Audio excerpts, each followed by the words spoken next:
Welcome to the Deep Dive, where we unpack complex ideas and find those surprising nuggets of knowledge. Today, we're diving deep into Dr. Daniel Crosby's Laws of Wealth. We'll be exploring how our own psychology, really shapes our financial lives. You've brought some fascinating insights from this book, and I think our mission today is to distill that core wisdom, stuff that can actually transform how you approach investing. We're tackling a big question, really. If investing success is so often about our own behavior, how do we get out of our own way? Well, what's really fascinating is how the book kicks off. It uses this powerful story, almost counterintuitive, you could say, and it sets the stage for what Crosby argues is the single biggest roadblock to building wealth. Which is? Ourselves, our own minds. Okay, that's a strong start. And it begins, you mentioned, with a story that seems totally unrelated. Something about the guinea worm. Tell us about that. Yeah, the guinea worm. It's this truly horrific parasite. Grows up to 3 feet long inside the body, causes immense pain, swelling, ulcers, often emerging from the feet. It's awful. Ouch. And the intense pain drives sufferers to, communal water sources for relief. But doing that, tragically, contaminates the water and just keeps the cycle going. It's been this huge barrier to economic and social progress for, over 3,500 years. Really debilitating. So what did Dr. Donald Hopkins and his team at the Carter Center, what do they do about it? Well, here's the interesting part. Instead of chasing a medical cure for the worm itself, which didn't exist, they focused completely on changing human behavior. Yeah. They looked at the villages that didn't have the worm, the uninfected ones, and they found 2 vital behaviors. Okay, what were they? First, villagers spoke up when someone got infected. They didn't hide it. Second, infected people were kept away from shared water sources. Often they were given, personal water filters. Simple stuff, right? But by codifying these behaviors, publicizing them, making them the norm, they nearly eradicated the supposedly incurable disease, which, raises a really important question for us as investors. What can we learn from that for our own incurable investment diseases like fear and greed? Okay, now I see the connection. It really clicks there. The book argues our own fear, our greed. They're like that guinea worm. Basically incurable on a fundamental level. But like those villagers, we can apply simple, intuitive, but maybe, as the book says, gut-wrenchingly painful, vital behaviors to manage them. So for you, the investor listening, what does this really mean day to day? The book makes a pretty bold claim here.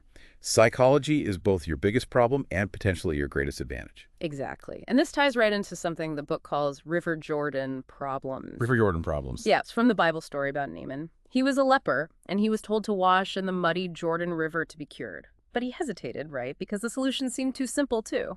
Well, beneath him. He wanted something more dramatic. Okay, I get it. Investors do the same thing. They often overlook the most obvious, the most impactful solutions to their wealth problems because they seem too simple, not sophisticated enough. So we're basically overcomplicating things, looking for the magic bullet when maybe simple discipline is the answer. Precisely. While lots of people fantasize about finding the next Tesla on IPO day or timing the market perfectly, the data, the unequivocal truth over decades, is that investor behavior is a much better predictor of actually building wealth than picking the right fund or timing the market. The Dalbar study shows this over and over again.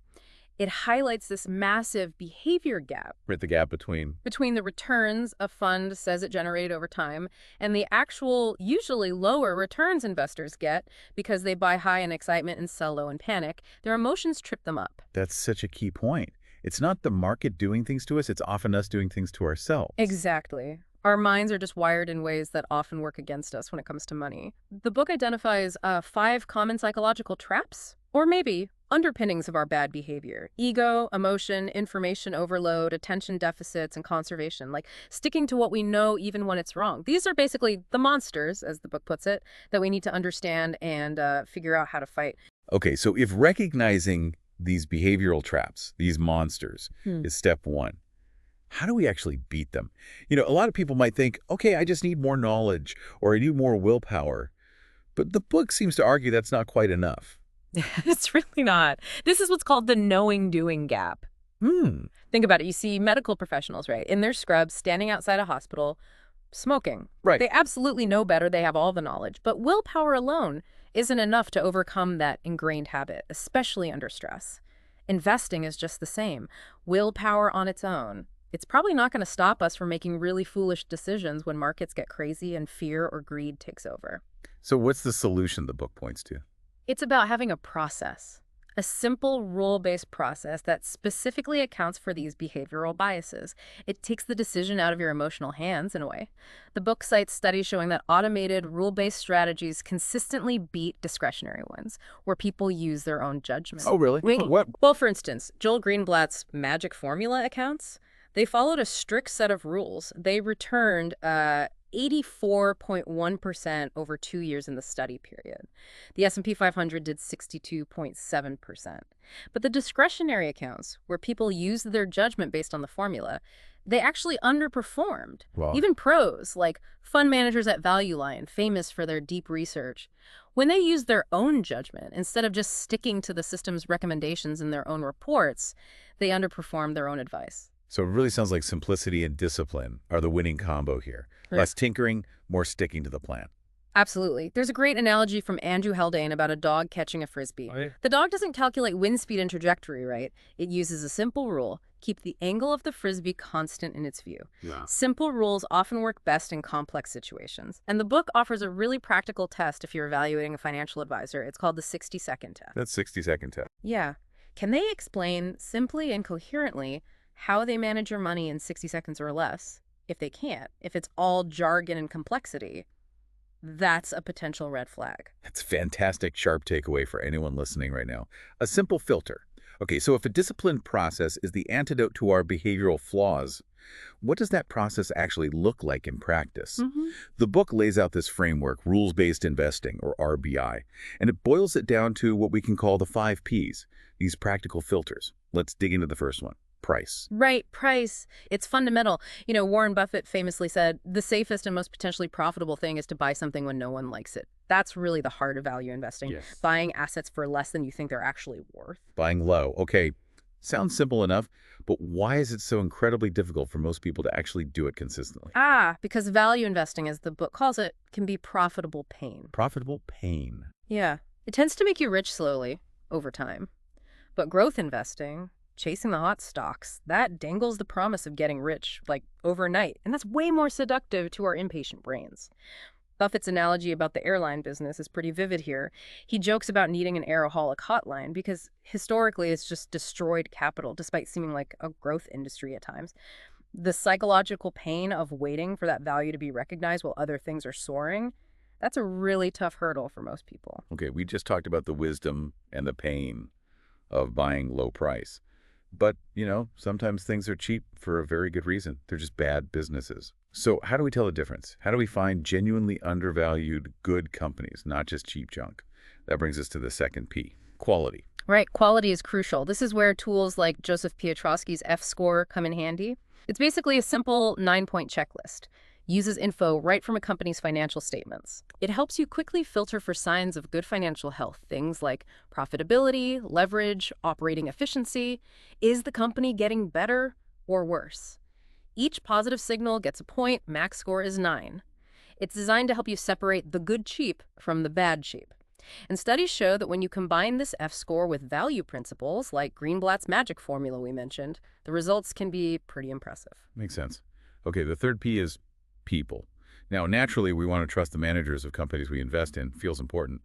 But the book suggests something kind of startling, that trying to assess management through face-to-face meetings might actually be a bad idea, maybe even counterproductive. Why? Yeah, it sounds odd, doesn't it? But the research here is pretty compelling.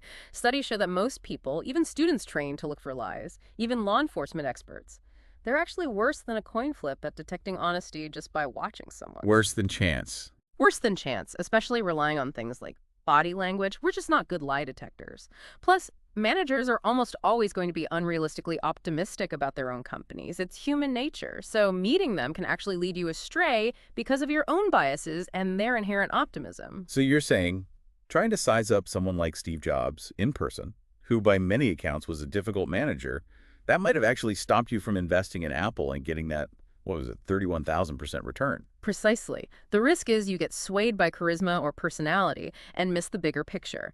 So instead of trying to read minds or judge character in a meeting, the book says, look at their concrete actions. Where are they putting the company's money and their own? It highlights 3 key symptoms that are harder to fake because they involve actual capital. First, share buybacks.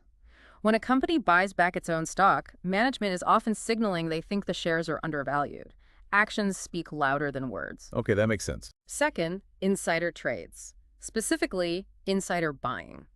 When executives and directors are putting their own money into the company stock, studies show those stocks tend to significantly outperform, sometimes by 2 to 4 times the market index. They have skin in the game. Right. And third, dividends, consistently paying and growing dividends. Research, like Professor Mario Levis's study on the London Stock Exchange, shows a strong link between higher dividend yields and higher total investment returns. It often shows a commitment to returning cash to shareholders. Okay, actions, not just words. Got it. Mm. Now, the fourth P is pitfalls.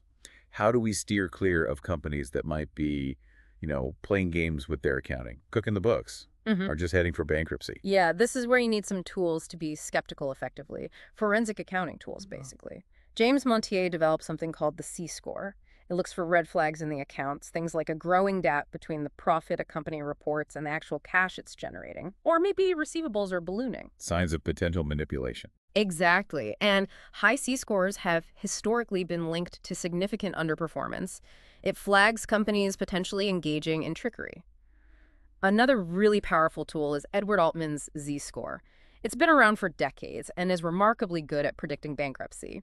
It could have warned investors about massive blowups like Enron well in advance. Wow. So it's really about maintaining a healthy skepticism, but backing it up with quantitative checks. Don't just trust the numbers, probe them. All right. And the final P is push or momentum. Now, this one feels a bit different, almost like it contradicts the buy low idea of price. It can seem that way, yeah. Momentum is basically the observation that things in motion tend to stay in motion. Stocks that have been winning tend to keep winning for a while, and losers tend to keep losing, at least in the short to medium term. So trend following. Sort of, yeah. And while it might seem irrational from a purely fundamental viewpoint, the momentum effect is undeniably powerful. It's been shown to work across different markets, different asset classes, different time periods. The key insight here isn't just buy what's going up. It's recognizing that this effect exists, it's persistent, and it's often driven by those same human biases we talked about, like anchoring to past prices or confirming our existing beliefs. And you don't ignore it. You don't ignore it. It's a reminder that markets aren't always perfectly rational, and sometimes the crowd's momentum is a force you need to respect or maybe even strategically use rather than just fight all the time. Okay, those 5 Ps, price, quality, people, pitfalls, push, provide a really solid rules-based framework. But beyond the specific investment rules, the book really hammers home some key mindset shifts needed for long-term success. One big one is realizing that you control what matters most. That is such a critical point. Crosby writes that your own behavior is the principal culprit in ruinous investing, not the market, not the economy. So instead of spending all your energy chasing those last few percentage points of return, which are largely out of your control anyway, focus on the things you can control. Like what? Like your savings rate, how consistently you save, cutting costs and fees, and, maybe most importantly, your own patience, staying invested long term. These things have a far bigger impact on your eventual wealth than trying to time the market. The really practical action the book suggests, kind of a behavioral hack, is to automate it. Set up regular contributions to your investment account, and even better, automatically increase those contributions every time you get a pay raise. Put your good behavior on autopilot. That makes perfect sense. Automate the good habits, which leads us naturally to the role of a financial advisor. It sounds like, based on this, their value isn't just picking stocks or managing the money. Not at all. In fact, research consistently shows that the biggest value add from a good advisor comes from behavioral coaching. Behavioral coaching. Yeah, basically stopping clients from doing dumb things, preventing them from making foolish decisions driven by fear when the market tanks, or by greed when things get euphoric. Vanguard did a well-known study estimating an advisor can add about 3% in net returns per year for clients. And they figured about half of that, 1.5%, comes purely from this behavioral coaching. More than asset allocation, more than rebalancing. Wow, half of the value is just stopping you from messing up? Pretty much. And studies also show that just having an advisor tends to lead to increased confidence, a greater sense of security, more peace of mind for clients, because there's someone objective there to guide them through those emotional storms. So a huge part of what you're paying for is help managing yourself. That's actually a really powerful way to think about it. That's exactly the idea. And that's why the book suggests a really pointed question to ask any potential advisor you're interviewing. Don't just ask about their performance. Ask them, how specifically will you keep me from being my own worst enemy? Ooh, I like that. Yeah, it flips the script. It focuses the conversation on protecting you from your own predictable biases, not just chasing returns. Okay, another really powerful rule or mindset shift from the book is trouble is opportunity. This really cuts against our natural human grain, doesn't it? We tend to panic when things look bad. Oh, absolutely. We are wired for fight or flight. When uncertainty hits, whether it's a market crash or a global pandemic, our instinct is often to imagine the absolute worst-case scenario and run for the hills.